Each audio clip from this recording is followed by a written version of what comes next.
السلام عليكم. بالله من الشيطان الرجيم. بسم الله الرحمن الرحيم. الحمد لله رب العالمين، والصلاة والسلام على سيدنا محمد شفيع المذنبين وعلى آله وصحبه الفائزين. أما بعد، فإن خير الكلام كتاب الله، وخير الهدي هدي سيدنا محمد صلى الله عليه وسلم، وشر الأمور محدثاتها، وكل محدثة بدعة، وكل بدعة ضلالة، وكل ضلالة في النار.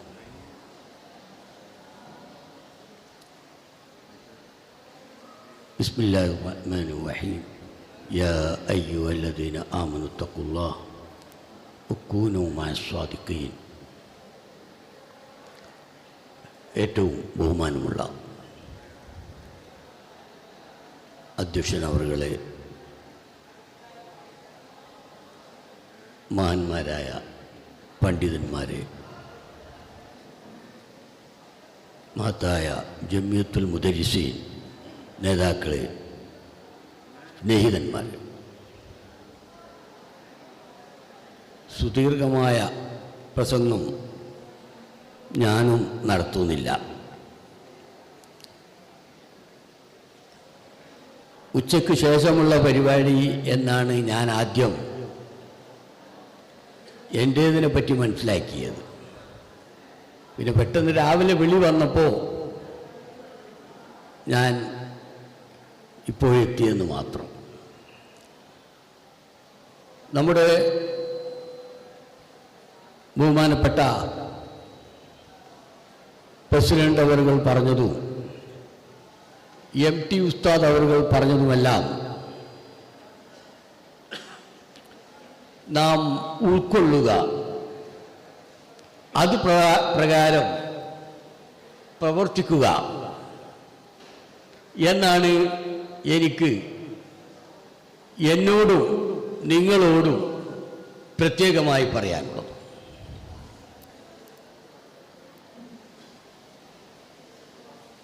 നമ്മുടെ പ്രസ്ഥാനത്തിൻ്റെ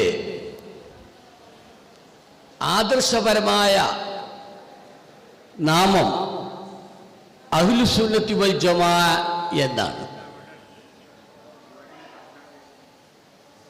സമസ്ത കേരള ജമിയത്തുൽ ഉലമ എന്നും മറ്റുമൊക്കെ ഉള്ളത് അതിൻ്റെ ഒരു പ്രവർത്തന രൂപമാണ്, അല്ലെങ്കിൽ പ്രവർത്തിപ്പിക്കുന്ന ഒരു എഞ്ചിനാണ്. സമസ്ത കേരള ജമിയത്തുൽ ഉലമയുടെ തന്നെ ഭരണഘടന നാം പരിശോധിച്ചാൽ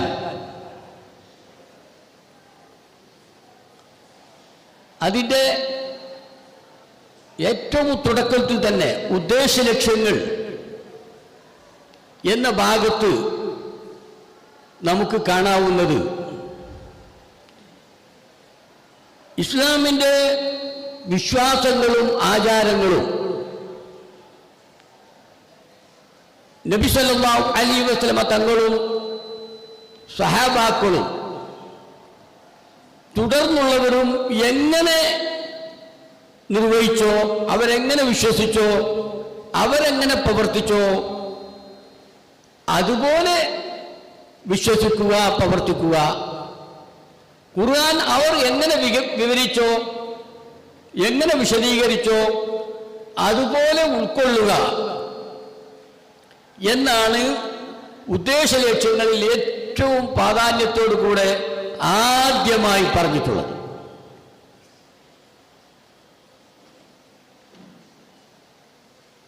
ഇത് വളരെ പ്രാധാന്യത്തോടു കൂടെ സമസ്ത കേരള ജമിയത്തുൽ ഉലമ കണക്കിലെടുത്തു. അതുകൊണ്ടാണ് ഭരണഘടനയിൽ ഇങ്ങനെ ഏറ്റവും ആദ്യമായി വന്നത്.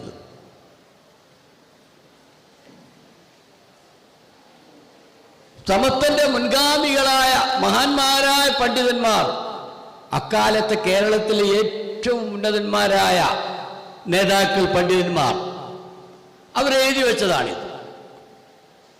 മറ്റു ഭരണഘടനകൾ പോലെയല്ല സമസ്ത കേരള ജമിയത്തുൽ ഉലമയുടേത്. വളരെ ചുരുങ്ങിയ വാക്കുകളാണ് അതിലുള്ളത്. എന്നാൽ ആ ചുരുങ്ങിയ വാക്കുകൾ,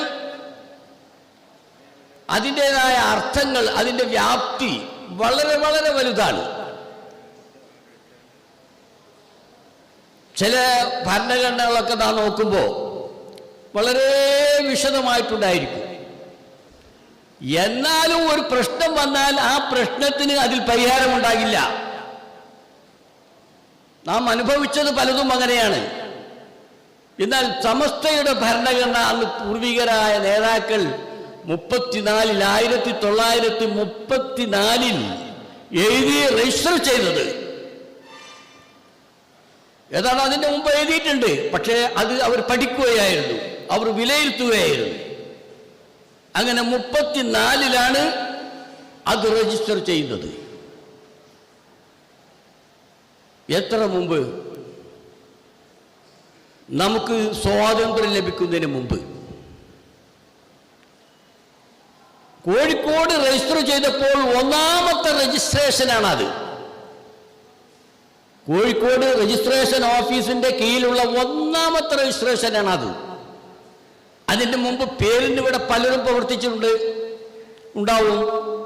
പക്ഷെ ഒരു സംഘടന അത് ഔദ്യോഗികമായി ആധികാരികമായി നിയമപരമായി രജിസ്റ്റർ ചെയ്യുന്നത് അന്നാണ്. അതുകൊണ്ട് തന്നെ അവരുടെ ആ മികവ്, അവരുടെ കാഴ്ചപ്പാട്, അവരുടെ ലോകത്തെക്കുറിച്ചുള്ള അവരുടെ വകതിരിവ്, വരാനിരിക്കുന്ന നമ്മെ സംബന്ധിച്ചും ഒക്കെയുള്ള അവരുടെ അറിവ് അത് വളരെ വിപുലമാണ്. നാം എന്തു ചെയ്യും, നാം എന്തു ചെയ്യില്ല, നാം എങ്ങനെയൊക്കെ ചിന്തിക്കും, എങ്ങനെയൊക്കെ ചിന്തിക്കില്ല എന്നെല്ലാം മുൻകൂട്ടി കണ്ട അവർ വളരെ വ്യക്തമായ നിർദ്ദേശങ്ങൾ നൽകിയിട്ടുണ്ട്. അതടിസ്ഥാനത്തിൽ നാം മുന്നോട്ട് പോയാൽ നമ്മെ അതിജയിക്കാൻ ഈ ലോകത്തൊരു ശക്തിക്കും സാധ്യമാകില്ല. ഈ ആദ്യം പറഞ്ഞ സംഗതി തന്നെ ഖുർആൻ ഹദീസ് പ്രമാണങ്ങൾ, ഇസ്ലാമിൻ്റെ വിശ്വാസാചാരങ്ങൾ, ശരീഅത്ത്, തരീഖത്ത്, ഹഖീഖത്ത് തുടങ്ങിയ കാര്യങ്ങളെല്ലാം പൂർവികർ എങ്ങനെ, അതായത് നബി സഹാബത്ത് തുടങ്ങുന്ന പൂർവികർ എങ്ങനെ നമുക്ക് കാണിച്ചു തന്നോ, അവരെങ്ങനെ വിശ്വസിച്ചോ അതുപോലെ ചെയ്തിരിക്കണം എന്നുള്ളത്.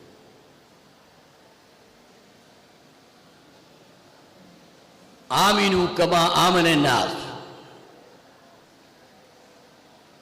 അല്ലാഹു പരിശുദ്ധ ഖുർആനിൽ പറഞ്ഞ കാര്യമാണ്. ആമിനു കമാ ആമനന്നാസ്. അൽ ബഖറയുടെ ആദ്യത്തിൽ, അൽ ബഖറ എന്ന് പറഞ്ഞാൽ നബി സല്ലല്ലാഹു അലൈഹി വസല്ലം തങ്ങൾ മദീനത്തെത്തി ആദ്യമായി അവതരിച്ച അധ്യായമാണ്.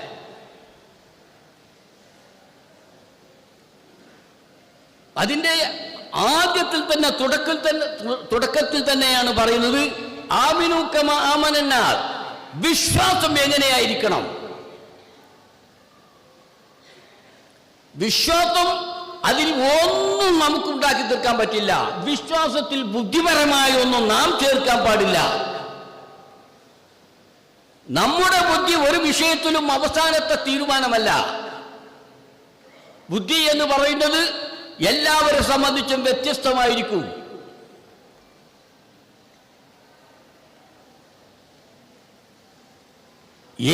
നാം ബുദ്ധിമാൻ എന്ന് പറയുന്ന ഏത് ബുദ്ധിമാനും അല്പം മെന്റലുള്ള ആളായിരിക്കും. എന്താണ് ഈ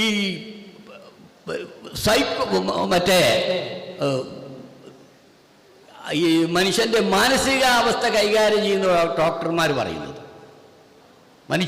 മനുഷ്യന്റെ തലച്ചോറും മാനസികാവസ്ഥയും ഒക്കെ കൈകാര്യം ചെയ്യുന്നവർ പറയുന്നത് ഏറ്റവും വലിയ ബുദ്ധിശാലിയും അല്പം ഭ്രാന്തനാണെന്നാണ്. എന്നാൽ പിന്നെ ഇവരെ പറ്റി ചിന്തിച്ചാലോ, അവര് 95% അവർ പോക്കാണ് എന്നാ വേറെ ചിലർ പറയുന്നത്. ഏതാകട്ടെ ബുദ്ധിയുടെ കാര്യം അങ്ങനെയാണ്. ഈ ബുദ്ധിക്ക് കാര്യങ്ങൾ വിട്ടുകൊടുക്കുന്നില്ല, പ്രത്യേകിച്ച് വിശ്വാസ കാര്യങ്ങൾ. ആമിനു കമാ ആമനന്നാസ്. നിങ്ങൾ നബിയും സ്വഹാബത്തും വിശ്വസിച്ചതുപോലെ വിശ്വസിക്കണം. അന്നാസ് എന്ന് പറഞ്ഞാൽ അവിടെ ആ നിശ്ചിത വിഭാഗമാണ് നബിയും സ്വഹാബത്തും. അവർ വിശ്വസിച്ചതുപോലെ നിങ്ങൾ വിശ്വസിക്കണം. നിങ്ങൾ വേറെ വിശ്വാസം ഉണ്ടാക്കാൻ പാടില്ല.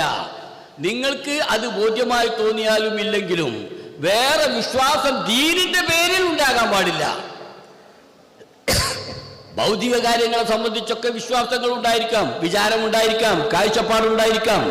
അതേസമയത്ത് ദീനിന്റെ ഭാഗമായിട്ട് നാം കാണുന്ന അത് ആ വിശ്വാസം നബിയും സഹാബത്തും എങ്ങനെ വിശ്വസിച്ച് കാണിച്ചു തന്നോ, എങ്ങനെ വിശ്വസിച്ച് പറഞ്ഞോ, വിശ്വസിച്ച് കാണിച്ചു തന്നോ എന്ന് പറഞ്ഞാൽ വിശ്വസിച്ച് നമ്മെ ബോധ്യപ്പെടുത്തി തന്നോ, അതുപോലെ ആയിരിക്കണം ആമിനു കമാ ആമന.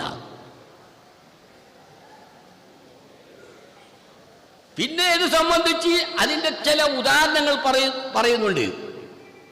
വഇദാ ഖീല ലഹും ആമിനു കമാ ആമന ആരംഭിക്കുന്ന ആ ആയത്തുകൾ പരിശോധിക്കുമ്പോൾ വഇദാ ഖീല ലഹും ലാ തുഫ്സിദൂ ഫിൽ അർദ് ഖാലൂ ഇന്നമാ നഹ്നു മുസ്ലിഹൂൻ അലാ ഇന്നഹും ഹുമുൽ മുഫ്സിദൂന വലാകിൻ ലാ യശ്ഉറൂൻ.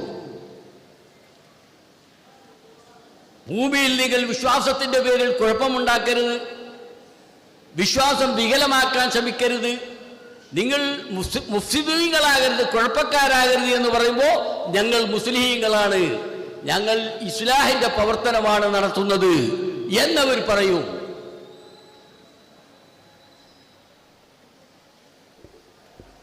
ഈ ആയത്തിന്റെ വ്യാഖ്യാനത്തിൽ കാണാം ചില സഹാബാക്കൾ പറയുന്നു, ഇങ്ങനെ ഈ പറയുന്നവര് പിന്നീട് വരാനുള്ള ചില പാർട്ടികളാണ് എന്ന്. ഇസ്ലാഹി പ്രവർത്തകർ എന്ന് പറഞ്ഞുകൊണ്ട് പിന്നീട് ലോകത്ത് പ്രത്യക്ഷപ്പെട്ടവരെ നമുക്കറിയാം. ഇന്നും അവർ നന്മ എന്ന് പറഞ്ഞുകൊണ്ട് തിന്മ പ്രചാരണം ചെയ്യുകയാണ്. وإذا قيل لهم تعالوا يستغفر لكم رسول الله لووا رؤوسهم ورأيتهم يصدون وهم مستكبرون سواء عليهم ما استغفرت لهم أم لم تستغفر لهم لا يغفر الله لهم إن الله لا يهدي القوم الفاسقين. ഇതേ ഇവരെ സംബന്ധിച്ച് ഇവരുടെ അടയാളങ്ങൾ പരിശുദ്ധ ഖുർആൻ രേഖപ്പെടുത്തുന്നു. ഇദാ ഖീല ലഹും തആലൂ, അവരോട് പറയപ്പെട്ടാൽ നിങ്ങൾ വരൂ. യസ്തഗ്ഫിർ ലക്കും റസൂലുള്ളാഹ്, പ്രവാചകൻ നിങ്ങൾക്ക് വേണ്ടി പാപമോചനം തേടുന്നു, അതുകൊണ്ട് വരൂ. പ്രവാചകൻ പാപമോചനം തേടുന്നു, അതിന് നിങ്ങൾ പ്രവാചകനെ സമീപിക്കണം. പ്രവാചകൻ പാപമോചനം തേടിയാൽ അള്ളാഹു പൊറുക്കാൻ കൂടുതൽ സാധ്യതയുണ്ട് എന്ന് പറയപ്പെട്ടാൽ അവർ തലതിരിച്ചു കളയും.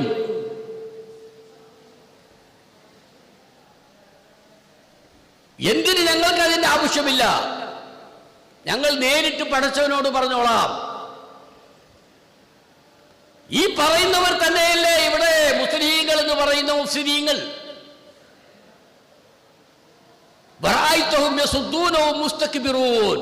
അവർ പിന്തിരിഞ്ഞു പോകുന്നത് നിങ്ങൾക്ക് കാണാൻ സാധിക്കും.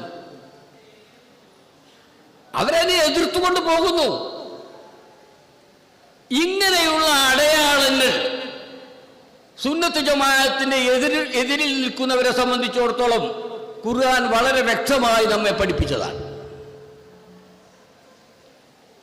അല്ലാഹു അല്ലാതെ സഹായികളില്ല. ഇപ്പോ അതുങ്ങൾ തന്നെയാണ്,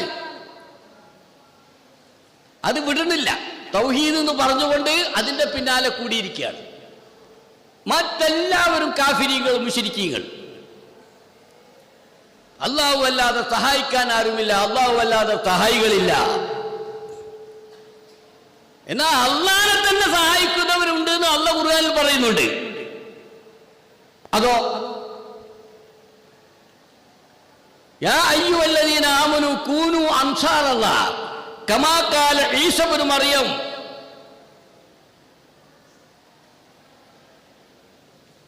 ഈസ നബി അലൈഹിസ്സലാം പറഞ്ഞു തന്റെ ജനങ്ങളോട്, നിങ്ങൾ അല്ലാഹുവിന്റെ സഹായികളാകണം. അപ്പോഴാണ് ഹവാരികളോ ഞങ്ങൾ അല്ലാഹുവിന്റെ സഹായികളാണ് എന്ന് പറഞ്ഞ് അവർ വരുന്നു. ഇത് ഖുർആൻ രേഖപ്പെടുത്തിയ സംഗതിയാണ്.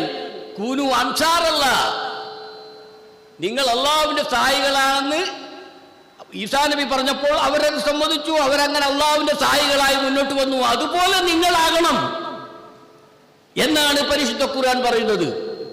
അപ്പൊ അല്ലാഹുവിനെ സഹായിക്കുക എന്നൊരു പരിപാടിയും ഉണ്ട്. ഇൻ തൻസുറുല്ലാഹ യൻസുർക്കും, നിങ്ങൾ അല്ലാഹുവിനെ സഹായിച്ചാൽ അല്ലാഹു നിങ്ങളെ സഹായിക്കും. അത് ആരോടാ പറഞ്ഞത്? ഇവിടുത്തെ വിശ്വാസികളോടല്ല പറഞ്ഞത്. ഇൻ തൻസുറുല്ലാഹ യൻസുർക്കും, നിങ്ങൾ അല്ലാഹുവെ സഹായിച്ചാൽ അല്ലാഹു നിങ്ങളെ സഹായിക്കും. ഇതൊക്കെ എങ്ങനെ പറഞ്ഞതാ? വല്ലതും അബദ്ധത്തിൽ പറയുമെന്ന് വിചാരിക്കുന്നുണ്ടോ? ചിലപ്പോ അവർ വിചാരിക്കുന്നുണ്ട്. അവരെ വിശ്വാസമൊന്നും പൂർണ്ണമായി പുറത്തു വന്നിട്ടില്ല. അതുപോലെ എന്ന് പറഞ്ഞ മഹാന്മാരായ മുഹാജിറുകളും അൻസാറുകളും അവരെ സംബന്ധിച്ച് പറഞ്ഞപ്പോ അല്ലാഹുവേയും റസൂലിനെയും അവർ സഹായിക്കുമെന്ന് പറഞ്ഞു.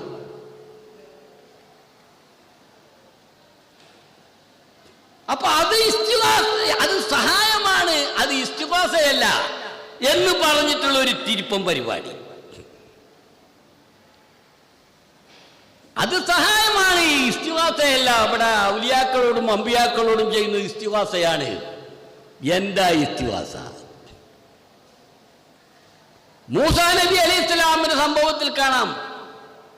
ഫസ്തഗാസ വല്ലദീ മിൻ ശിയതി വല്ലദീ മിൻ അദുവിഹി.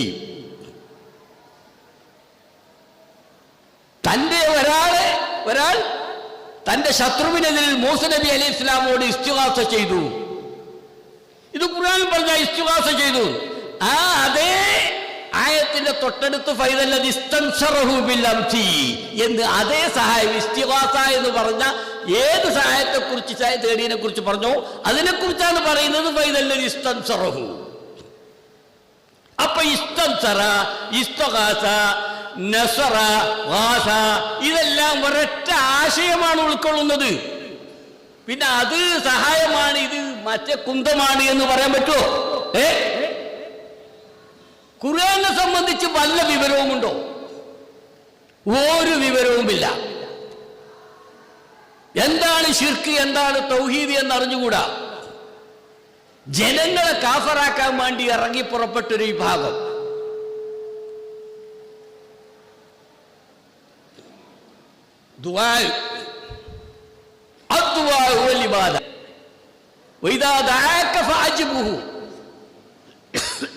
അത് കല്യാണത്തിന് വിളിക്കലാണ്. പൊയ്ക്കോ ചപ്പിക്കോ കുഴപ്പമൊന്നുമില്ല. പക്ഷെ ദാന്റെ അർത്ഥം എന്താ? ദാന്റെ അർത്ഥം എന്താ?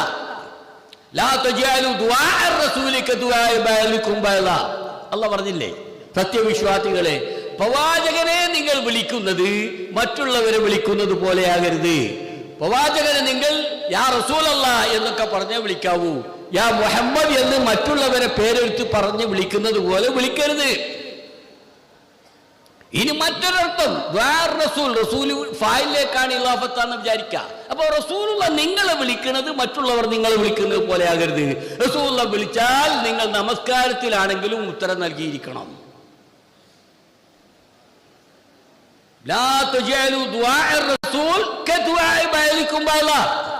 ഇങ്ങനെ ഇബാദത്ത്, ഇങ്ങനെ എന്തെല്ലാം പദങ്ങളുണ്ട്. എന്തൊക്കെ ഇതിന്റെ അർത്ഥം? പിന്നെ ഇബാദത്ത്, അബ്ദ് എന്നൊക്കെ പറഞ്ഞാൽ അത് വളരെ വ്യക്തമായി മനസ്സിലാക്കണം. അബ്ദ് എന്ന് പറഞ്ഞാൽ അടിമ. വല അബ്ദു മുഅ്മിനു ഖൈറും മിൻ മുശ്രിക്കിൻ. അബ്ദ് സയ്യിദിന്റെ ജോലിക്കാരനാണ് അബ്ദ്. ആ അബ്ദ് എന്നതിന് ധാതു വേറെ. ഇതൊക്കെ തന്നെ ധാതു, വേറെ ധാതു ഒന്നുമല്ല. അപ്പൊ അത് അവിടെ അതൊക്കെ വിശദീകരണ വിധേയമാണ്. ഇബാദത്ത് എന്ന് പറഞ്ഞാൽ ഏറ്റവും വലിയ വണക്കം, ഏറ്റവും വലിയ വിനയം, ഏറ്റവും വലിയ ഭയം, ഇതെല്ലാം ഉൾക്കൊള്ളുന്നതാണ് ഇബാദത്ത്. അബ്ദ് സയ്യിദിനോട് ഏറ്റവും വലിയ ഭയം ഉണ്ടാകാൻ പാടില്ല. മൂമിനാണോ, ആ അബ്ദ് മൂമിനാണോ എങ്കിൽ സയ്യിദിനോട് ഏറ്റവും വലിയ ബഹുമാനം ഉണ്ടാകാൻ പാടില്ല. അത് അള്ളാഹുവോടാണ് ഉണ്ടായിരിക്കേണ്ടത്. അള്ളാഹു കൽപ്പിച്ചതിന്റെ പേരിലായിരിക്കണം സയ്യിദിനോട് ബഹുമാനം ഉണ്ടാകുന്നത്. അപ്പൊ ഏറ്റവും വലിയ ബഹുമാനം അള്ളാഹുവോടായി. അതുപോലെ തന്നെ ഭയം, വിനയം, സ്നേഹം, ഇതെല്ലാം ഏറ്റവും കൂടുതൽ അള്ളാഹുവോടാണ് വേണ്ടത്. ഇതേ അർത്ഥത്തിനാണ് ഇബാദത്ത് പോകുന്നത്. എന്നാൽ ധാതു അബ്ദിന്റെതും ഒക്കെ ഒന്നാണ് എന്നതിന്റെ പേരിൽ ഏറ്റവും വലിയ വണക്കം അള്ളാഹുവിന് നൽകാൻ പാടില്ല. ഇതൊക്കെ ശരിക്കും ഓതി പഠിക്കേണ്ട സംഗതികളാണ്. അടിസ്ഥാനപരമായ ഖുർആൻ എന്ന് പറഞ്ഞാൽ ബിലിസാനിൻ അറബിയ്യിൻ മുബീൻ വഇന്നഹു ലതൻസീലു റബ്ബിൽ ആലമീൻ നസല ബിഹി റൂഹുൽ അമീൻ അലാ ഖൽബിക് ലിതകൂന മിനൽ മുൻദിരീൻ ബിലിസാനിൻ അറബിയ്യിൻ മുബീൻ വഇന്നഹു ലഫീ സുബുരിൽ അവ്വലീൻ. ഇന്നഹു ലതൻസീലു റബ്ബിൽ ആലമീൻ നസല ബിഹി റൂഹുൽ അമീൻ. അത് അല്ലാഹുവിന്റെ റബ്ബുൽ ആലമീനായ അല്ലാഹുവിന്റെ അവതരണമാണ്. നസല ബിഹി റൂഹുൽ അമീൻ അലാ ഖൽബി, താങ്കളുടെ ഹൃദയത്തിന്മേൽ അവതരിച്ചു. കാതിലൂടെ കേട്ട് മനസ്സിലേക്ക് പതിഞ്ഞതല്ല, അത് നേരെ ഒരു തടസ്സവുമില്ലാതെ നേരെക്കു നേരെ നബിയുടെ ഹൃദയത്തിലാണ് അത് അവതരിച്ചിട്ടുള്ളത്. അതിനാണ് ഹൃദയം പ്രത്യേകമായി ശുദ്ധീകരിച്ചത്. ഹൃദയത്തിലേക്ക് പൈശാചികമായ ബാധ കടക്കാതിരിക്കാനാണ് ഹൃദയം ശുദ്ധീകരിച്ച് അന്ന് ചെറുപ്പത്തിൽ ഓപ്പറേറ്റ് ചെയ്തത് എന്ന് ഹദീസുകൾ പരിശോധിക്കുമ്പോഴും ചരിത്രം പരിശോധിക്കുമ്പോഴും നമുക്ക് മനസ്സിലാക്കാൻ സാധിക്കും. റസൂലുള്ളാഹിന്റെ ഹൃദയം അങ്ങനെയാണ്. റസൂലുള്ളാഹിന്റെ ഹൃദയം അത് ലൗഹുൽ മഹ്ഫൂദിനേക്കാൾ ശ്രേഷ്ഠമാണ്. ലൗഹുൽ മഹ്ഫൂദ് സൃഷ്ടിയാണ്. ആ ലൗഹുൽ മഹ്ഫൂദിനേക്കാൾ സൂക്ഷ്മതയുള്ളതാണ്, അതിനേക്കാൾ വലിയ മഹത്വമുള്ളതാണ് നബി സല്ലല്ലാഹു അലൈഹി വസല്ലം തങ്ങളുടെ ഹൃദയം. നസല ബിഹി റൂഹുൽ അമീൻ അലാ ഖൽബിക് ലിതകൂന മിനൽ മുൻദിരീൻ. താക്കീത് ചെയ്യാൻ, താക്കീദിനാണ് വലിയ പ്രസക്തി. നല്ല കാര്യം ചെയ്യാൻ പറയുന്നതിലുപരി താക്കീദിനാണ് പ്രസക്തി. പ്രവാചകന്മാർ താക്കീതുകാരാണ്. അതിൽ അവർ നല്ല കാര്യങ്ങൾ, അനുഗ്രഹത്തിലെ കാര്യങ്ങളും പറയും. അവർ താക്കീതുകാരാണ്. ലിതകൂന മിനൽ മുൻദിരീൻ ബിലിസാനിൻ അറബിയ്യിൻ മുബീൻ.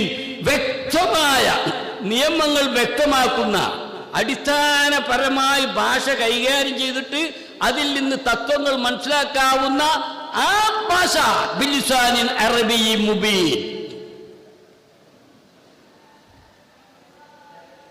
ഖുർആൻ അടിസ്ഥാനപരമായി മനസ്സിലാക്കാൻ അതിൻ്റെതായ ഉള്ളടക്കം, ഭാഷാപരമായ ഉള്ളടക്കം മനസ്സിലാക്കാൻ.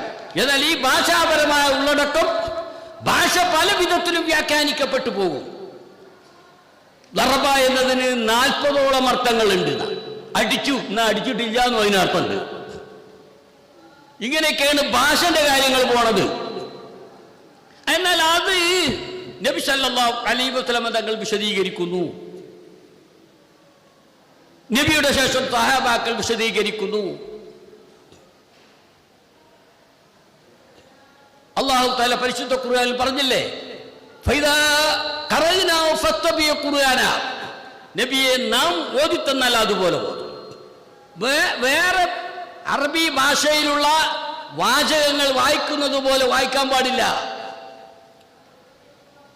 അറബി ഭാഷയിലുള്ള മറ്റു വാചകങ്ങൾ വായിക്കുന്നത് പോലെ ഇത് വായിക്കാൻ പാടില്ല. ഫൈദാ ഖറഅനാഹു ഫത്തബിഉ ഖുർആന. നാം ഓതിയാൽ അതുപോലെ ഓതണം. അത് 7 രൂപത്തിൽ നബി ഓതിയിട്ടുണ്ട് എന്നും മറ്റുമൊക്കെ പണ്ഡിതന്മാർ രേഖപ്പെടുത്തുന്നുണ്ട്. ഖുർആന്റെ വ്യാഖ്യാനങ്ങൾ നോക്കിയാൽ, തഫ്സീറുകൾ നോക്കിയാൽ, ഖിറാഅത്തിന്റെ ഗ്രന്ഥങ്ങൾ നോക്കിയാൽ അതെല്ലാം നബി സല്ലല്ലാഹു അലൈഹി വസല്ലം ആ രൂപത്തിൽ സഹാബാക്കളെ പഠിപ്പിച്ചിട്ടുണ്ട്. സ്വന്തമായി അതിലൊന്നും ഒരു ഖിറാഅത്തും ആർക്കും ഉണ്ടാക്കാൻ പാടില്ല. ഖുർആന് സ്വന്തമായ അർത്ഥം പറയാൻ പാടില്ല. ഖുർആന്റെ ഖിറാഅത്തും സ്വന്തമായി ഉണ്ടാക്കാൻ പാടില്ല. അത് നബി എങ്ങനെ ഫൈദാ ഖറഅനാഹു ഫത്തബിഉ ഖുർആന, നാം, ഞാൻ, പടച്ചവനാവുന്ന ഞാൻ, എനിക്ക് വേണ്ടി ജിബ്രീലും അത് ഓതിത്തരും. അങ്ങനെ ഞങ്ങൾ ഓതിത്തരുന്നത് എങ്ങനെയോ അങ്ങനെ നിങ്ങൾ ഓതണം. നിങ്ങൾ പിന്നെ ഞാൻ ഖുറൈശിയാണ് എന്നത് മാറ്റി നിർത്തിയാൽ തന്നെ, ഖുറൈശികളാണ് ഏറ്റവും വലിയ സാഹിത്യകാരന്മാര്, ഞാൻ ഖുറൈശിയാണെന്ന് മാറ്റി നിർത്തിയാൽ തന്നെ അന അഫ്സഹുൽ അറബ്, ഞാൻ അറബികളിൽ ഏറ്റവും വലിയ സാഹിത്യകാരനാണ് എന്ന് നബി സല്ലല്ലാഹു അലൈഹി വസല്ലം ഞങ്ങൾ പറഞ്ഞു. പക്ഷെ അത് കോളേജിൽ പോയി പഠിച്ചതല്ല, ഡിഗ്രി എടുത്തതല്ല, അതെല്ലാം മലാക്കൽപ്പിക്കുന്ന വകുപ്പിൽ പെട്ടതാണത്. അങ്ങനെ അന അഫ്സഹുൽ അറബി എന്ന് പറഞ്ഞ നബിയോടാണ് പറയുന്നത്, ഫൈദാ ഖറഅനാഹു ഫത്തബിഉ ഖുർആന, നാം എങ്ങനെ ഖുർആൻ ഓതിയോ അതുപോലെ നിങ്ങൾ ഓതണം. എന്നിട്ട് ഓതാൻ ഈ പറഞ്ഞ രൂപത്തിൽ അങ്ങനെ ഓതിയാൽ മതി. പിന്നെ ആശയമോ ബയാന, പിന്നെ വിശദീകരണം ഓരോ ദിവസവും ഓരോ നിമിഷവും അതങ്ങനെ വന്നുകൊണ്ടിരിക്കും. അത് സാന്ദർഭികമായ വിശദീകരണം വന്നുകൊണ്ടിരിക്കും. മാത്രമല്ല നബി സല്ലല്ലാഹു അലൈഹി വസല്ലം തങ്ങൾക്ക് ശേഷം മഹാന്മാരായ സഹാബാക്കൾ ഇത് കൈകാര്യം ചെയ്യുമ്പോൾ അവർക്ക് അല്ലാഹു പ്രത്യേകമായി ഇൽഹാം നൽകിക്കൊണ്ടിരിക്കും. ഖുർആന്റെ ആശയങ്ങൾ പഠിപ്പിക്കാൻ, ഖുർആന്റെ ആശയങ്ങൾ ഉൾക്കൊള്ളാൻ. അതുകൊണ്ടാണ്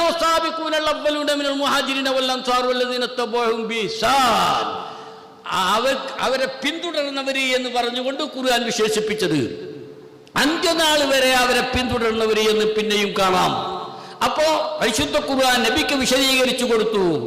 അതുപോലെ മഹാന്മാരായ സഹാബാക്കൾക്ക് ഖുലഫാഉർ റാഷിദീൻ മഹ്ദിയീൻ എന്ന് പറഞ്ഞ ഹിദായത്തുള്ളവർ എന്ന് പറഞ്ഞാൽ നയിക്കപ്പെട്ടവർ, റസൂലുള്ളാഹിന്റെ മാർഗത്തിലേക്കും വിശ്വാസത്തിലേക്കും ഒക്കെ നയിക്കപ്പെട്ടവർ. ആ മഹാന്മാരായ സഹാബാക്കൾ അവർ വിശദീകരിക്കും അവരുടെ കാലഘട്ടത്തിൽ.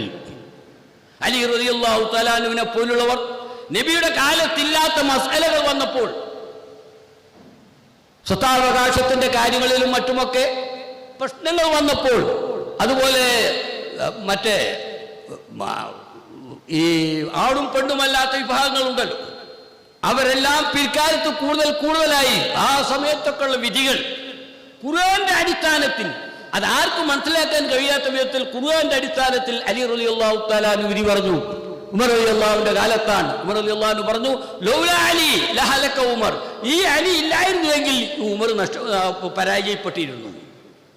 അതാണ്. അപ്പൊ ഓരോ കാലത്തും അത് മറ്റതിന്റെ തുടർച്ചയാണ്. ആ തുടർച്ചയിൽ വരുന്നവർക്ക് മാത്രമേ, ആ കുടുംബത്തിലുള്ളവർക്ക് മാത്രമേ അത് അങ്ങനെ അതിൻ്റെതായ ആശയങ്ങൾ ഉൾക്കൊള്ളാൻ കഴിയൂ. അതാ സുമ്മ ബയാന. ഇങ്ങനെ വിശദീകരണം വന്ന് ഓരോ കാലഘട്ടത്തിലുമുള്ള അവരെ പിന്തുടർന്നവർ, ഈ മുൻഗാമികളെ പിന്തുടർന്നവർ, വല്ലദീന തബഉ ബിഇഹ്സാൻ എന്ന് പറഞ്ഞ മുൻഗാമികളെ പിന്തുടർന്നവർക്ക് അവരുടെ തുടർച്ചയിൽ പ്രത്യേകമായ അല്ലാഹു തആല ഇൽഹാമുകൾ നൽകും. അവർക്ക് അല്ലാഹു തആല പ്രത്യേകമായ ഖുർആനെ പറ്റി പഠിപ്പിച്ചു കൊടുക്കും. ഇങ്ങനെയാണ് മദ്ഹബിന്റെ ഇമാമികൾ അത് പഠിക്കുന്നത്, അവരുടെ ശിഷ്യന്മാർ പഠിക്കുന്നത്. ഇനി മഹാനായ ഇമാം മഹ്ദി വരുമ്പോൾ സുന്നത്തുൽ ഖുലഫാഇർ റാഷിദീൻ അൽ മഹ്ദിയീൻ എന്ന് പറഞ്ഞില്ലേ, അതേ മഹ്ദി, അതാണ് മഹ്ദി ഇമാം എന്ന് പറയുന്നത് തന്നെ. ആ മഹ്ദി ഇമാം വന്നാൽ അദ്ദേഹം അക്കാലത്തിന് വേണ്ടി ഖുർആൻ ആ തുടർച്ചയിൽ മനസ്സിലാക്കിയത് നമ്മെ പഠിപ്പിക്കും. നാം കാണുന്ന വ്യാഖ്യാനമാകില്ല, അത് ആ കാലഘട്ടത്തിന് അനുസൃതമായിരിക്കും. അതെല്ലാം അടിസ്ഥാനപരമായി നബിയിൽ നിന്ന് ലഭിച്ചതുമായിരിക്കും. ഇതാണ് ഖുർആന്റെ പ്രത്യേകത. ഖുർആൻ ഒരു കാര്യം പറഞ്ഞാൽ ആ കാര്യം നബി ഉൾക്കൊള്ളുന്നു, സഹാബാക്കളും, പിന്നെ അന്ത്യനാൾ വരെ അത് വരുന്നു, അത് ഉൾക്കൊള്ളുന്നു എന്ന് പറഞ്ഞാൽ അതിന്റെ വ്യാഖ്യാനമാണ് വേണ്ടതെങ്കിൽ വ്യാഖ്യാനം നടക്കുന്നു. ഇനി ഇവിടെ ലോകത്ത് എന്തെല്ലാം വരും.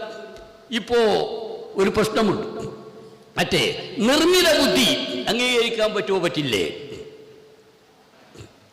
എന്നോട് നമ്മുടെ ചില കുട്ടികൾ ചോദിച്ചു, നിർമ്മിത ബുദ്ധി, ഈ നിർമ്മിത ബുദ്ധി കൊണ്ട് സർവശാസ്ത്രജ്ഞന്മാരും ഇടങ്ങേറായിട്ടുണ്ട്. ഇടങ്ങേറ് തന്നെ പറയാം. അവരതുകൊണ്ട് വളരെ പ്രശ്നത്തിലാണ്. ഇവരെ ഉണ്ടാക്കിയ മറ്റേ പ്രത്യേക മനുഷ്യനുണ്ടല്ലോ, റോബോട്ട്, ഈ റോബോട്ട് ഇവർ പറഞ്ഞു കേൾക്കുന്നില്ല. ഇവര് വിചാരിക്കാത്തടത്ത് പോയിട്ട് അവർ വേറെ പണിയെടുക്കുകയാണ്. ഇങ്ങോട്ട് വാടാന്ന് പറഞ്ഞ ഇങ്ങോട്ട് വരില്ല, പോണാ അമുക്കേന റോബോട്ട് മറുപടി പറഞ്ഞത്. അപ്പൊ റോബോട്ട് ഒരു കാര്യം ചെയ്താൽ അത് ശരിയാണോ തെറ്റാണോ? ഓട്ടെ, പോലീസിനായി ഒരുത്തനെ പിടിച്ചാൽ ആ പിടിക്കപ്പെട്ടവൻ കള്ളനാണോ അല്ലെങ്കിൽ തെറ്റുകാരനാണോ, അവൻ കുറ്റവാളിയാണോ? പോലീസ് നായ നബിയുടെ കാലത്തില്ല, സഹാബത്തിന്റെ കാലത്തില്ല. ഇംഗ്ലണ്ടിലാണ് ആദ്യം പോലീസ് നായ വന്നത്. അവിടെ ആയിരുന്നു വരേണ്ടത്.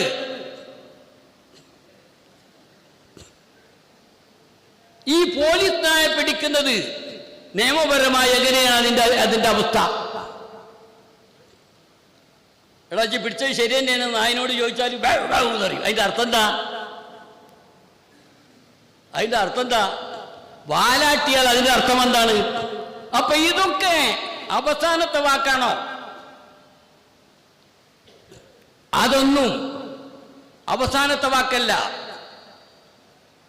നിർമ്മിത ബുദ്ധി എന്ന് പറഞ്ഞാൽ ജീവനുള്ള വസ്തുവാണ് ഇവിടുത്തെ നായി.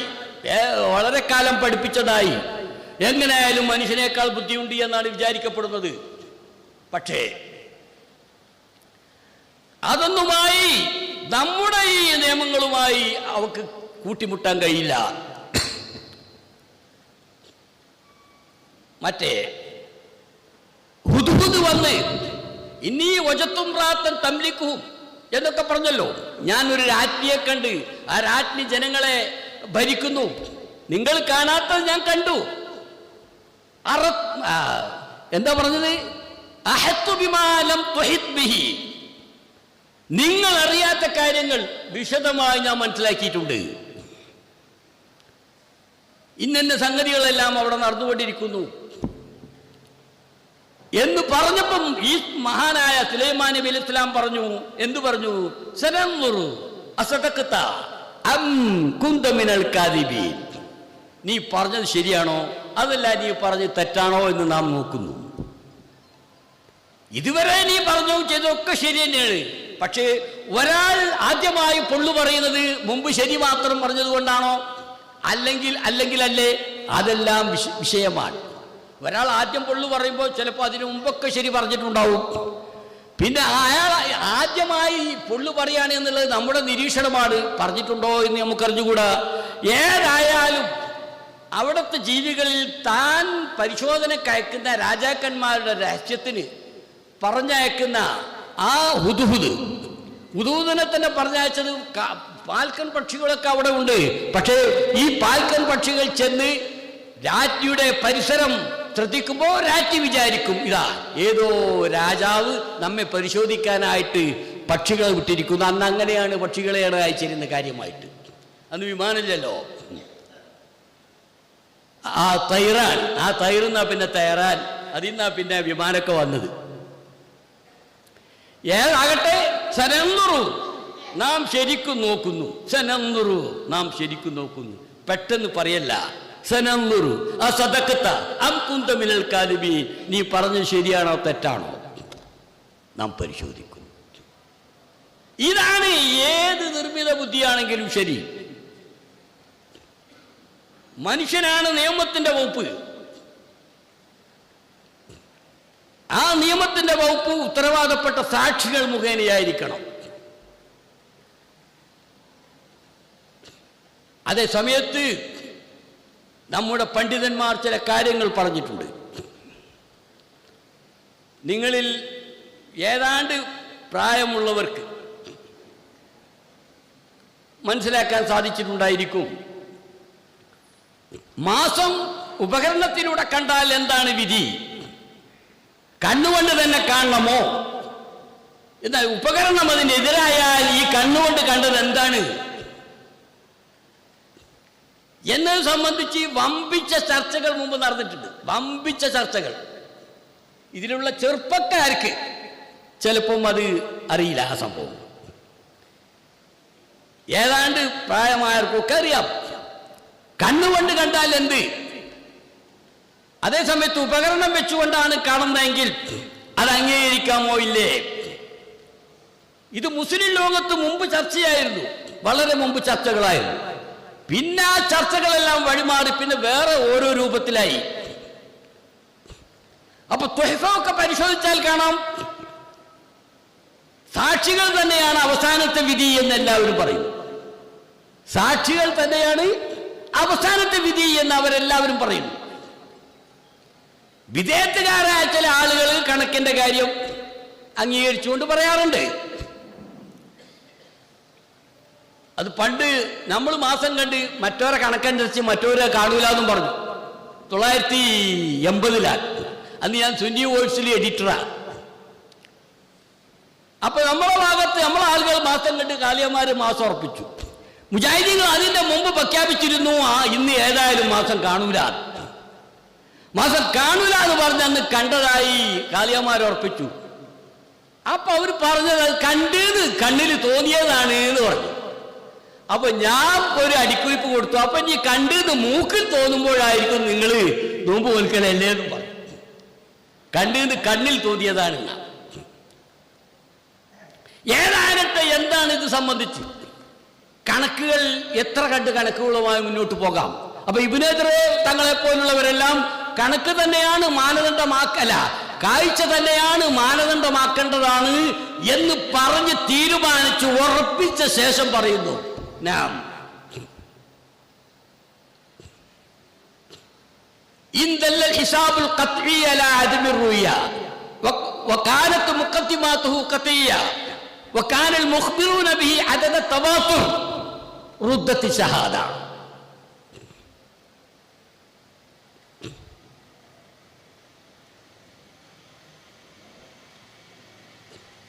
ഇതാണ് വരാനിരിക്കുന്ന ലോകം. സാക്ഷിയെ തന്നെ അംഗീകരിക്കാവൂ എന്ന് പറഞ്ഞു ഉറപ്പിച്ച ശേഷം അതിന് പലതും ഉദ്ധരിച്ച ശേഷം അങ്ങനെയാണ് മൂപ്പർ പിന്നെ ഒരു മാറ്റമുണ്ടെങ്കിൽ നാം എന്ന് പറഞ്ഞിട്ടാ പറയാറുള്ളത്. നാം ഇൻദല്ലൽ ഹിസാബുൽ ഖത്ഇ അലാ അദമി റുയ വകാനത് മുഖദ്ദിമാതുഹു ഖത്ഇയ വകാനൽ മുഖ്ബിറൂന ബി അദദ തവാതുർ റുദ്ദത്തി ഷഹാദ. ഷഹാദത്തിനെ വലിച്ചെറിയണം. ഇതൊക്കെയും വിലയിരുത്തേണ്ടവരാണ് നാം. ഇബ്നു ഹജർ തങ്ങൾ ഇനി ഇവിടെ വരില്ല, വന്നാൽ നാം കാണില്ല, അറിയില്ല. ഇതാണ് നമ്മുടെ പണ്ഡിതന്മാരുടെ ദൗത്യം. നിയമങ്ങൾ ഒന്നുകിൽ വ്യക്തമാവും അല്ലെങ്കിൽ അവ്യക്തമാവും. സുന്നത്ത് ജമാഅത്തിന്റെ കാര്യങ്ങൾ ആ തുടർച്ചയിൽ വരുന്നു. എന്നാൽ ബന്ധപ്പെട്ട കാര്യങ്ങൾ ചിലത് വ്യക്തമാവും, ചിലത് വ്യക്തമാകില്ല. പ്രത്യേകം ശരീഅത്തിന്റെ നിയമങ്ങൾ നാം പ്രാവർത്തികമാക്കേണ്ട കാര്യങ്ങൾ ഇനി എന്തെല്ലാം ഇവിടെ വരും. വളരെയേറെ അത്ഭുതങ്ങൾ നാം പ്രതീക്ഷിക്കാത്ത രൂപത്തിൽ മനുഷ്യന്റെ ജീവിതം എത്തിച്ചേരും. അവിടെയെല്ലാം നിയമങ്ങളുണ്ട്. ഈ നിയമം അന്ത്യനാൾ വരെ ഇസ്ലാം ഉള്ളതാണ്. ഇന്ന് കഴിഞ്ഞ ഡേറ്റോട് കൂടെ ആ തീയതിയോട് കൂടെ ഇതെല്ലാം കഴിഞ്ഞു, ഇത് പൂട്ടി നമ്മൾ വേറെ പണിക്ക് പോവുകയാണെന്നില്ല. അത് ഇസ്ലാം മതത്തിലില്ല. ഏത് കാലത്തും ഏറ്റവും സുശക്തമായ മാർഗത്തിലേക്കാണ് ഖുർആൻ നിർദ്ദേശിക്കുക. ഇന്ന ഹാദൽ ഖുർആൻ യഹ്ദീ ലില്ലത്തി ഹിയ അഖ്വം. ഏറ്റവും സുശക്തമായ ബുദ്ധിപരമായി ഏറ്റവും നല്ല മാർഗത്തിലേക്കാണ് ഈ ഖുർആൻ ക്ഷണിക്കുക. അതാണ് സംഭവിക്കുക. അതൊന്നും അങ്ങനെ തന്നെ ആയിരിക്കും. ഇത് അവസാനത്തെ വേദമാണ്. അവസാനം എന്ന് പറഞ്ഞാൽ പിന്നെ അവിടെ ആദ്യമില്ല മദ്യമില്ല, അത് അവസാനം തന്നെയാണ്. അവസാനത്തെ വേദമാണ് എങ്കിൽ ഇതിലാണ് എല്ലാം ഉള്ളത്. ഇത് നാം എല്ലാവരും വിലയിരുത്തി മനസ്സിലാക്കണം.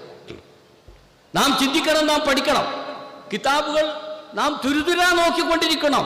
രാവും പകലും നമ്മുടെ ആരോഗ്യത്തെ ബാധിക്കാത്ത വിധത്തിൽ നാം കിതാബുകൾ നോക്കണം, പാരായണം ചെയ്യണം. സംശയമുണ്ടെങ്കിൽ നമ്മുടെ ഉസ്താദുമാരുണ്ട്, അവരോട് ചോദിക്കണം. ഇപ്പോൾ നമുക്ക് തോന്നുകയാണ് അയാൾക്ക് തിരിയില്ല എന്ന് പറഞ്ഞാൽ അയാൾക്ക് ചില കാര്യങ്ങൾ നമ്മേക്കാൾ തിരിയും. മുഴുവൻ തിരിയുന്നവനാണ് ഇവിടെ ആരാളുള്ളത്? മുഴുവൻ തിരിയുന്നവനില്ല. നമുക്ക് നമ്മുടെ ശിഷ്യന്മാരോട് ചിലപ്പോൾ ചോദിക്കേണ്ടി വരും. റസൂലുള്ളാഹിന്റെ സംഭവം അങ്ങനെയല്ലേ? റസൂലുള്ളാഹിക്ക് ഉപദേശിക്കാൻ ഉമർ റളിയല്ലാഹു തആല ഉണ്ട്. ആദ്യമായി അവരോടാണ് ബന്ധപ്പെടാറുള്ളത്. അവരാണ് അതിൽ കൂടുതൽ പ്രായമുള്ളവർ, അവർ കൂടുതൽ പഠിച്ചവരാണ്, അവരെ അള്ളാഹു അങ്ങനെ നിയോഗിച്ചവരാണ്. പല കാര്യങ്ങളും ഉമർ റളിയല്ലാഹു തആല പറഞ്ഞതിലേക്ക് റസൂലുള്ളാഹി മടങ്ങി വന്നത് നമുക്ക് ചരിത്രത്തിൽ കാണാൻ കഴിയുമല്ലോ. സിദ്ദീഖ് റളിയല്ലാഹു തആല പറഞ്ഞതിലേക്ക് മടങ്ങി വന്നത് കാണാൻ കഴിയുമല്ലോ. അപ്പോൾ ശിഷ്യന്മാരുമായി നമുക്ക് മുഷാവറ ചെയ്യേണ്ടി വരും.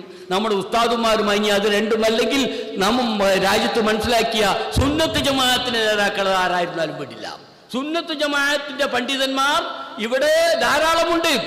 അവിടെ നമുക്ക് നമ്മുടെ വിഷയങ്ങൾ മനസ്സിലാക്കാൻ അവർ സുന്നത്ത് ജമാഅത്തിന്റെ നേതാക്കളാണ് എന്ന മാനദണ്ഡം മാത്രം മതി. അവരിൽ പണ്ഡിതന്മാരുണ്ടെങ്കിൽ അവരുമായി നാം ബന്ധപ്പെടണം. ഇങ്ങനെ സുന്നത്ത് ജമാഅത്ത്, അതിൻ്റെ നിയമങ്ങൾ, അതിൻ്റെ അടിസ്ഥാനങ്ങൾ നാം കാത്തു സൂക്ഷിക്കണം. ഇതാണ് എനിക്ക് നിങ്ങളോട് പറയാനുള്ളത്. എനിക്ക് നമ്മുടെ കാർത്തല മർക്കത്തിൽ ഒരു പരിപാടിയുണ്ട്. അത് 12 മണിയോടുകൂടെയാണ്. അപ്പോൾ ഞാൻ നേരത്തെ വിചാരിച്ചത് എൻ്റെ ഇവിടുത്തെ പരിപാടി 2 മണിക്ക് ശേഷമാണെന്നാണ്. ഇന്നലത്തെ റിപ്പോർട്ടിലും അങ്ങനെയാണ് മനസ്സിലാക്കാൻ സാധിച്ചത്. പെട്ടെന്ന് വിളി വന്നപ്പോൾ ഞാൻ വന്നതാണ്. ഇൻഷാ അല്ലാഹ് മറ്റൊരു സമയത്ത് നമുക്ക് വീണ്ടും ബന്ധപ്പെടാം. നല്ലൊരു സമയത്ത് വീണ്ടും കാണാൻ അള്ളാഹു നമ്മയെല്ലാം അനുഗ്രഹിക്കുമാറാകട്ടെ. ആമീൻ എന്ന് പ്രാർത്ഥിച്ചു ഞാൻ എൻ്റെ വാക്കുകൾ അവസാനിപ്പിക്കുന്നു. അസ്സലാമു അലൈക്കും.